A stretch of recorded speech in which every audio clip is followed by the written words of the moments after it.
o'clock. Good afternoon. I'm Gary Nickerson with CJLS News. An anti-tethering group in Nova Scotia is growing increasingly frustrated with the Nova Scotia government and the provincial SPCA. People for Dogs has long called for an end to the permanent tethering and penning of dogs. The group's becoming increasingly concerned by what it calls political red tape and regulatory runaround, while dogs across the province remain chained for another winter. The Minister of Agriculture, John McDonnell, recently said in the legislature that the fact an animal may be tethered does not necessarily mean that an animal may be in distress. People for Dogs spokesperson Scott Saunders says they're tired of hearing the same line given by the government.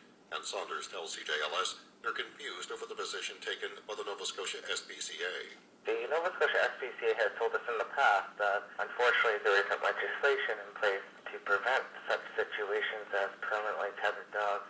However, the Minister of Agriculture, John McDonnell, states that the Nova Scotia SPCA hasn't brought the issue forward. So we're starting to get really confused and quite frustrated. Saunders says tethering a dog outside on a permanent basis is definitely stressful for the animal. And to be quite frank, I really wonder why people have dogs if they're just going to keep them chained in the backyard for their entire life. Last week, a petition started by People for Dogs was presented in the legislature by Kings West MLA Leo Glevin. The petition called on the government to make it illegal for Nova Scotians to permanently chain or pen a dog outside.